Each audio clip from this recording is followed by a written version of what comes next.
فلسفی lesson number 15 عالم کے بارے میں حکامہ مشائیہ کا نظریہ۔ عالم کے بارے میں حکامہ مشائیہ کیا کہتے ہیں؟ اب اس کے متعلق یہ نظریہ آپ کے سامنے لانا چاہتے کہ دیکھیں یہ سوال ہر سمجھدار کے ذہن میں انگڑائی لیتا ہے کہ اس عالم عناصر میں انقلابات یعنی رات دن، گرمی سردی، ماہ و سال، حیوانات، نباتات، فنا و بقا اور ہمدرفت کون پیدا کرتا ہے اور کس طرح پیدا ہوتا ہے؟ حکامہ مشائیہ نے اس سوال کو حل کرنے کے لیے پہلے چند مفروض وضع کیے ہیں جو آپ کے سامنے ہیں۔ نمبر 1، وہ کہہ رہا ہے کہ یہ زمین جس پر ہم رہتے ہیں نا تقریباً گول ہے، یہ زمین بیضوی شکل کی ہے، اس کی 3/4 پر پانی محیط ہے اور 1/4 سے کچھ زیادہ حصہ خشک ہے، یعنی تری اس میں زیادہ ہے، خشکی کم ہے، جو تمام بری حیوانات کا مسکن ہے یہ خشک حصہ۔ یہ خشکی اور تری دونوں مل کر ایک کرہ بنتا ہے جس پر کرہ ہوا محیط ہے اوپر سے، اور کرہ ہوا پر کرہ نار اور اس پر فلک قمر اور اس پر فلک عطارد اور اس پر فلک زہرہ اور اس پر فلک شمس اور اس پر پھر فلک مریخ اور اس پر فلک مشتری اور اس پر فلک زحل اور اس پر فلک ثوابت اور اس پر فلک الافلاک محیط ہے۔ صحیح، یعنی ایک کے اوپر کیا ہے محیط ہے اور دوسرا نیچے والا کیا ہے محاط بھی ہی ہے۔ ہاں افلاک، پھر افلاک میں بڑے بڑے ہیں نا، پھر فلک شمس بڑا، پھر اس سے مریخ والا، پھر مشتری والا فلک، پھر سب سے بڑا فلک الافلاک ہے، آسمانوں کا سما۔ یہ معلوم کیا ہے نا انہوں نے استقراء کیا، ذہن سوچ وغیرہ لگا کہ تفتیشات سے یہ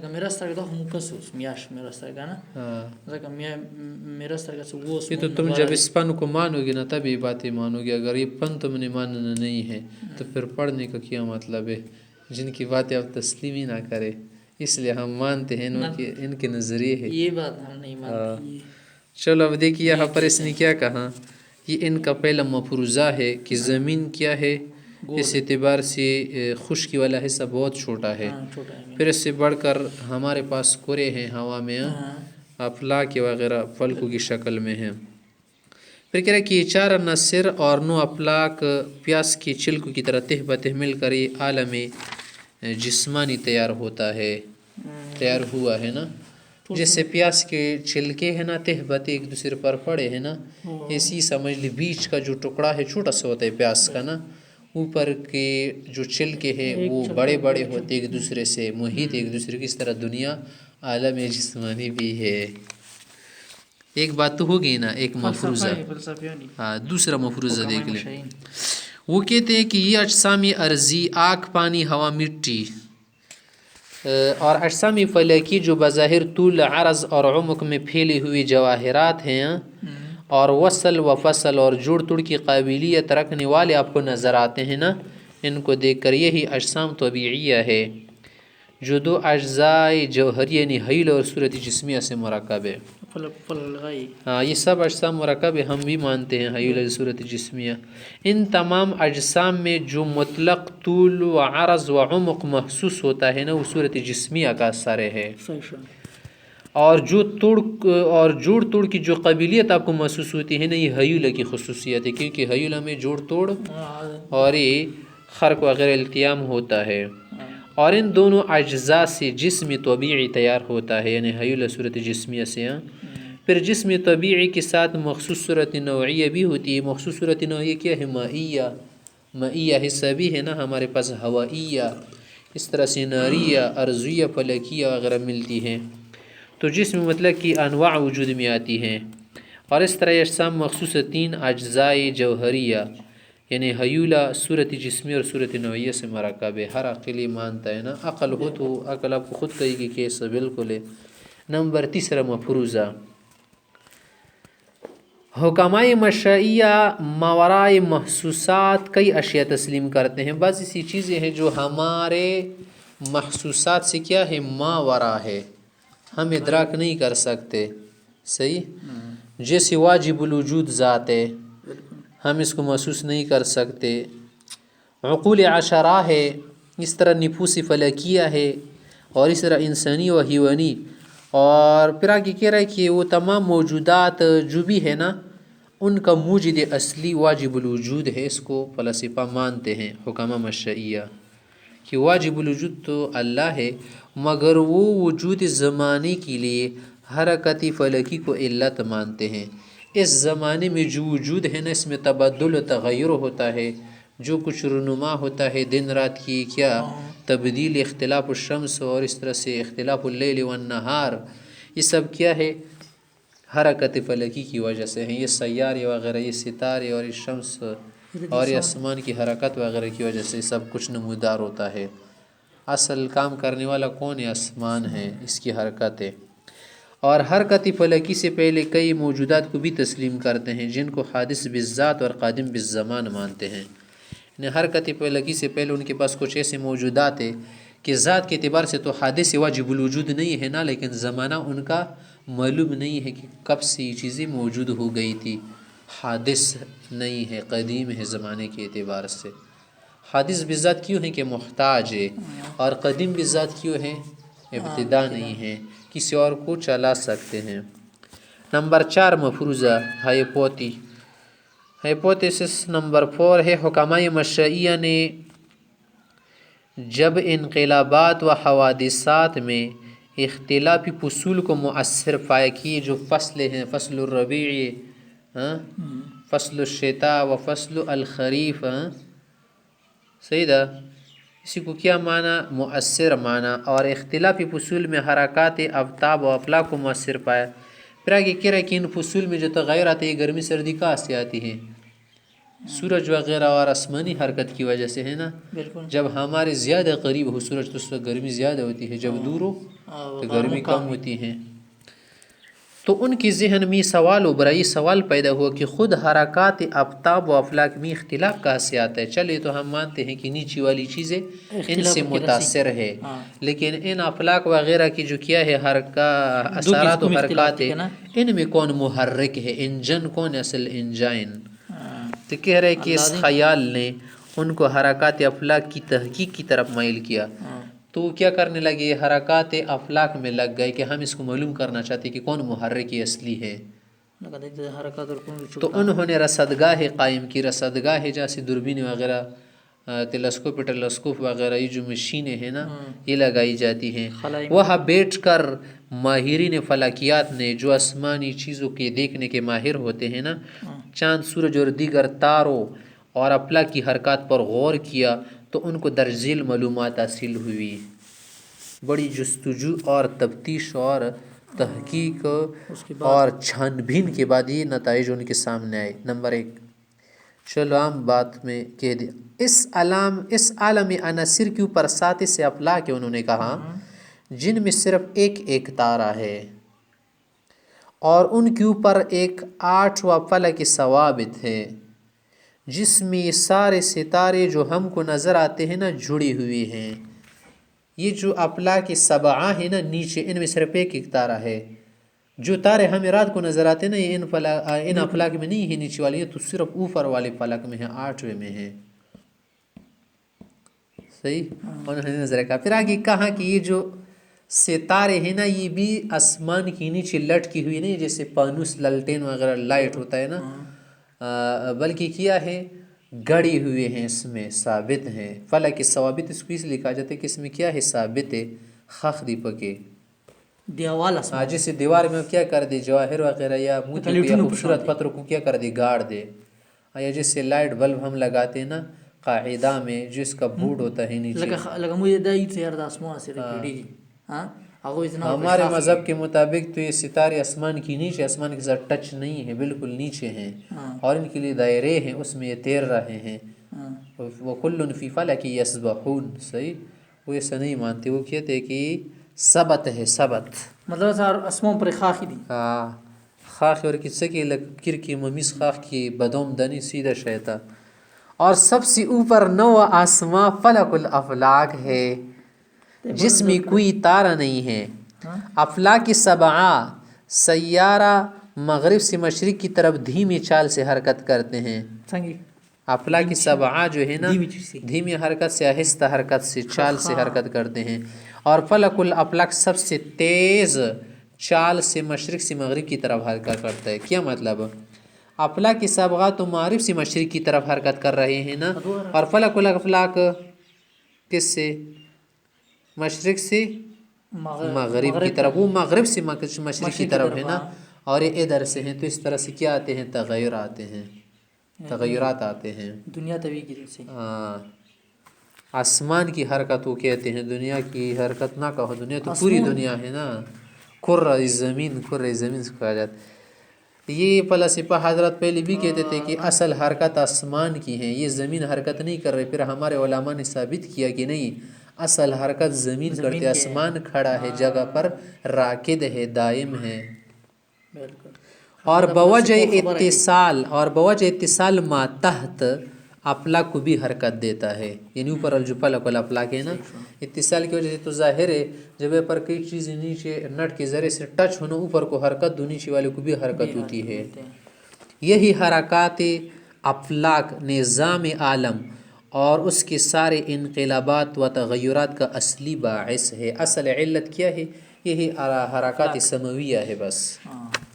فلک الافلاک سے نیچے پر اثر پڑتا ہے، پھر اور نیچے پر، پھر آگے زمین پر، پھر زمین میں فصلوں پر، اور اسی طرح سے حالات پر، ہم پر وغیرہ بہت سارے اجسام پر۔ تو مطلب یہ ہے کہ چلانے والا کیا ہے؟ اوپری نظام، یعنی فلکیات یا افلاک وغیرہ ہے۔ چلو اب آگے کہہ رہا ہے کہ اب یہ سوال اٹھتا ہے کہ خود افلاک کا مجد کون ہے؟ چلو تم نے تو کہا کہ سارا نظام فلک کے ذریعے سے چل رہا ہے نا، افلاک کے ذریعے سے، لیکن ان کا کون مجد ہے؟ ان کا اصلی فاؤنڈر کون ہے؟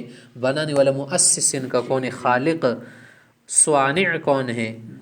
اور ان کی مختلف حرکات کا باعث کیا ہے؟ اصل علت کیا ہے؟ مشیہ بھی عالم ہستی کا موجد اصلی واجب الوجود کو مانتے، اللہ تعالیٰ کو مانتے ہیں مشیہ۔ وہ کہتے ہیں کہ اس عالم ہستی کا جو موجد ہے کون ہے؟ اللہ تعالیٰ ہے۔ عالم ہستی اس کو کیوں کہتے ہیں عالم ہستی؟ ہست مانا ہونا، نیست سے نکلا ہے نا، نیست سے ہستی بن گیا، ہست آدم سے وجود یار یہ بہت بڑی ہستی ہے، یہ چھوٹا شخص نہیں ہے، صحیح ہستی ہے، نہیں بن گیا ہے، صحیح۔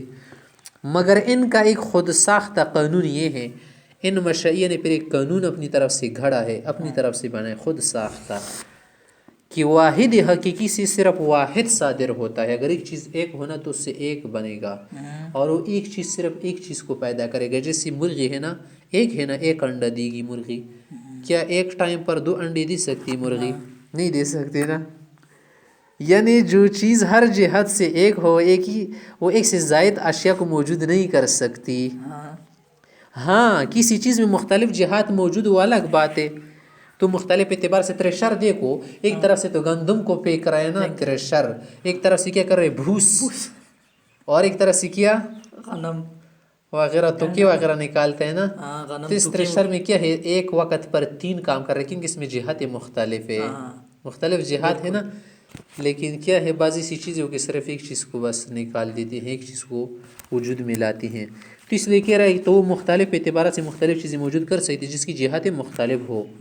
واجب تعالیٰ میں چونکہ وحدانیت ہے نا، واحد ہے، یعنی اللہ تعالیٰ اللہ صرف ایک ہے، وہ بے ہما ہے، اس میں زیادہ ہونا نہیں ہے، اس میں جمعیت نہیں ہے۔ جمعیت کا کیا معنی؟ زیادہ ہونا، جمع ہونا، وہ صرف ایک ہے۔ ہاں، تعدد اور تکسر ان کے پاس نہیں پٹک سکتا، نہیں آ سکتا۔ اللہ میں تعدد نہیں ہے، اللہ میں تکسر نہیں ہے، وہ مشرک کافر ہو جائے گا، کیونکہ اللہ تو متعدد متکسر نہیں ہے۔ آگے کہہ رہا ہے اس لیے وہ ایک ہی چیز کو موجود کر سکتے ہیں، یہ فلاسفہ وغیرہ کہتے ہیں۔ اگر ان سے متعدد چیزیں صادر ہوگی نا تو وہ تو تعدد جہات پیدا ہو جائے گا، جو وحدانیت کے سراسر خلاف۔ یہ لوگ بھی مخلص ہے اپنے عقیدے میں، اللہ تعالیٰ کے واحد ثابت کرنے کے لیے عقل کے گھوڑے دوڑاتے ہیں نا، اس لیے انہوں نے کہا کہ اللہ میں تعدد نہ مانو، اور یہ نہ کہو کہ اللہ نے اتنا سارا نظام پیدا کیا ہے، پھر تو کیا بن جائے گا؟ اللہ میں تعدد آ جائے گا، پھر اللہ وحدہ لا شریک لہ نہیں بنے گا، تو یہ تو صحیح نہیں رہے گا۔ وہ بھی توحید ثابت کرنا چاہتے ہیں، وہ بھی کہتے ہیں کہ اللہ ایک ہے، وہ موحد ہے، خود کو موحد کہتے ہیں، لیکن توحید میں، یاری میں، دوستی کو سمجھتے نہیں ہیں۔ جیسے ایک شخص کا شیر دوست تھا نا، تو ایک دن اس کی ناک پر مکھی بیٹھ گئی، شیر نے اس کی ناک پر وار کیا نا، تو اس کی ناک کیا کر دی؟ اڑا دیا۔ اس کا مقصد کیا تھا؟ مکھی کو بھگانا تھا نا، مکھی بھگانے سے کیا ہوئی؟ اس کی ناک اڑ گئی۔ تو حماقت ہے نا، ایسی دوستی نہیں چلے گی. اس لیے تو کہہ رہا ہے کہ احمق دوست سے ہوشیار دشمن اچھا ہے، عاقل دشمن. یہی شبہ معتزلہ کو بھی پیش آیا ہے. معتزلہ حضرت کیا کرتے ہیں؟ معتزلہ حضرت یہ کہتے ہیں کہ اللہ کے لیے صفات میں تعدد نہیں ہے، کیونکہ اللہ تو قدیم ذات ہے نا، واجب الوجود. اگر تم کو اللہ سمیع ہے، بصیر ہے، اللہ تعالیٰ کیا ہے، ولی ہے، شکور ہے، غفور ہے، ستار ہے، قہار ہے، تو اس کا مطلب یہ بن جائے گا کہ بہت سارے اللہ بن گئے، نعوذ باللہ. تو اس اخلاص میں کیا ہو گئے؟ اخلاص میں ہی خراب ہو گئے. بعض لوگ تو مخلص ہوتے ہیں لیکن اخلاص کو سمجھ نہیں سکتے نا کہ کس حد تک اخلاص کرنا چاہیے. اسی لیے کہہ رہے ہیں صفاتونه در ډیر دي ها نو الله تعالی خو بیا لکه ډیر بھی کنه جی کیا کہنا. اور انہوں نے اللہ تعالیٰ کے لیے صفات ماننے سے انکار کیا، اور صرف انکار کرنے کی بجائے یہ تعبیر اختیار کی کہ صفات باری تعالیٰ ذات باری تعالیٰ کا عین ہے. ہم نے یہ پڑھا ہے نا شرح العقائد میں کہ اللہ تعالیٰ کی جو صفات ہے نہ تو اللہ تعالیٰ کی عین ہے نہ غیر ہے. یہ مت کہو کہ عین ہے، پھر تو بات کیا بنے گی؟ صفات نہیں رہے گی نا. جب آپ نے ذات بنا دیا اور غیر بھی نہیں بناؤ گے، غیر کا کیا مطلب ہے؟ پھر تو مخلوق کی صفات بن جائے گی نا. مخلوق کی صفات الگ ہے، خالق کی صفات الگ. اللہ بھی سنتا ہے لیکن ہماری طرح نہیں، دیکھتا ہے ہماری طرح نہیں. یعنی ذات اور صفات ایک چیز ہے، انہوں نے ایسا کہہ دیا. ذات سے زائد وہ کچھ نہیں ہے، کیونکہ صفات کو ذات سے زائد اگر مانا جائے نا تو ان کو قدیم بھی ماننا ہوگا. کیونکہ اگر صفت کو آپ نے حادث کہا، اللہ تو قدیم، یہ تو منافات ہو گئی، تو مخلوق کی صفت آپ نے ثابت کر دی، شرک ہے. بالکل. تو اس لیے انہوں نے کہا کہ ہم ایسا کریں گے کہ صفات کو نہیں مانیں گے، صحیح ذات عین کہیں گے. پس تعدد الہ لازم آئے گا اور توحید ہاتھ سے جائے گی، یعنی پھر ہم مشرک بن جائیں گے. بالکل. حالانکہ تعدد تو اس وقت لازم آتا ہے حضرت صاحب جب صفات ذات سے بالکل مغایر اور علیحدہ چیزیں ہو، اور یہ علیحدہ نہیں ہیں. جب کہ صفات کی شان نہیں ہے. صفات جہاں بھی ہوگی من وجہ تو غیر ہوگی اور من وجہ عین ہوگی، مفہوم کے اعتبار سے الگ ہوگی، معنی کے اعتبار سے اور مصداق کے اعتبار سے متحد ہوگی. پھر تعدد الہ کہاں لازم آتے؟ نہیں آتا. تو معتزلہ کی بات سی نہیں ٹھہری. صحیح. الغرض صفات کی وجہ سے ذات میں جو اعتباری تعدد پیدا ہوتا ہے، خیر اس کا کوئی مسئلہ نہیں. اعتباری تعددات تو ہر جگہ پر پیدا ہوتی ہے کہ وہ چیز متعدد بن سکتی ہے. اعتبارات چھوڑ دو، اعتبارات سے کچھ نہیں چلتا ہے کہ دنیا میں دیکھا ہو تعدد کہاں ہے. صحیح. فلسفہ نے اس کو بھی وجود کی منافی سمجھا. انہوں نے کہا کہ اگر اعتباری تعدد آ جائے بھی وجود کے خلاف ہے، واجب الوجود کے خلاف بن جائے گا، حالانکہ تو واجب الوجود کی موافق ہے، مخالف نہیں ہے. اور مذکورہ قاعدہ انہوں نے گڑھ ڈالا، صحیح بنا دیا، جس کی وجہ سے سوریہ تک ان کی عمارت ٹھیڑی ہی چلی گئی ہے. صحیح. چو معمار نہت دیوار کج تا سوریہ میرا دیوار کج. ایک شعر ہے. انہوں نے دیوار جو بنائی تھی نا وہ بنیاد سے ٹیڑھی تھی نا، تو سوریہ تک بھی ٹیڑھی بن جائے گی. صحیح. پوری کی پوری اعمال سے رہیں گے. آگے کہہ رہے وہ کہ چونکہ واجب الوجود ہر حیثیت سے واحد ہے، اس لیے وہ بھی عالمی ہستی کی یہ بے شمار موجودات بالواسطہ تنہا موجود نہیں کر سکتا. استغفر اللہ. وہ کہتے ہیں کہ یہ دنیا اللہ رب العزت پیدا نہیں کر سکتا اکیلے میں، کیونکہ اس کے لیے تو بہت ساری جہتیں چاہیے نا. اس لیے اس نے ایجاد عالم کے لیے وسائط پیدا کیے.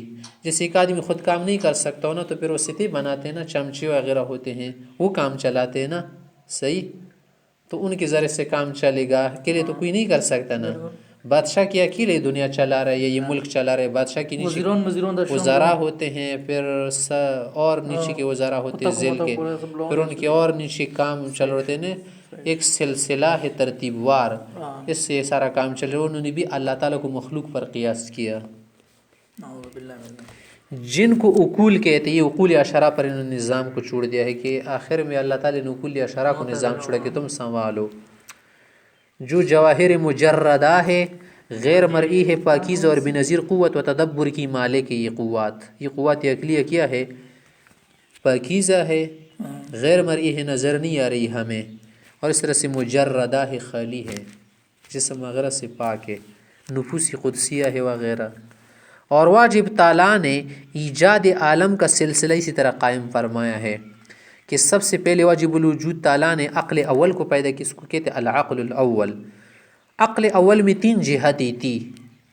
ایک اس کی فی نفسی موجود ہونے کی کہ جب موجود ہو گئی، ٹھیک ہے، ایک نمبر دوسری وجوب بالغیر یعنی علت تامہ سے موجود ہونے کی کہ علت تامہ سے قائم تھی نا، صحیح. نمبر تیسرا امکان ذاتی کی یعنی واجب کی طرف احتیاج کی جہت، اللہ کی طرف تو محتاج تھی نا یہ عقل، تو تین جہتی ہو گئی نا. پھر کہہ رہے کہ عقل اول نے پہلی جہت سے عقل ثانی کو پیدا کیا، پھر دوسری جہت سے فلک الافلاک کی نفس کو پیدا کیا، فلک الافلاک تو دنیا چلا رہے نا، اور تیسری جہت سے فلک الافلاک کی جسم کو پیدا کیا. پھر آگے کہہ رہا کہ پھر عقل دوم جو ہے نا اس میں بھی تین جہتی تھی، اس نے کیا کر دیا، اس نے بھی ایسے ہی کر دیا، چنانچہ اس نے عقل ثالث کو پیدا کیا، پھر فلک ثابت کی نفس کو پیدا کی جس میں ستارے گڑے ہیں نا، اور اس کے جرم کو پیدا کیا. اسی طرح ہر عقل اپنی تین جہتوں سے تین تین چیزیں پیدا کرتی چلی گئی، صحیح. 10 عقلی تھی نا تو 10 تین 30، اسی طرح آگے انہوں نے کیا کر دیا، اللہ میں نظام کو بنایا، یہاں تک کہ عقل نہم نے عقل عاشر کو بنایا، اور اس طرح سے نفس سے فلک قمر کو بنائی، فلک قمر جو ہے نا جس میں چاند ہے، اور خود فلک قمر کو پیدا کر دیا. پھر عقل عاشر نے جس کو بوجہ کثرت افعال عقل فعال بھی کہتے ہیں نا، یہ زیادہ کام کرتے، عقل عاشر فعال ہے، ایکٹیو ہے نا، چاروں عناصر اور ان کے اجزاء بھی پیدا کیے، حیول صورت جسمی صورت نویہ. فلک عاشر کو فلاسفہ حضرات مبدا اور مبدئی فیاض کہتے کہ یہ بہت سخی ہے، فیاض فیضان اس نے سارا کر دیا ہے دنیا پر. چلے کیا ہے باطل باتیں ہیں اسلام کے اعتبار سے نا، فلاسفہ کی باتیں علماء نے اس کے بطلان کو واضح کیا ہے. متکلمین ماشاء اللہ.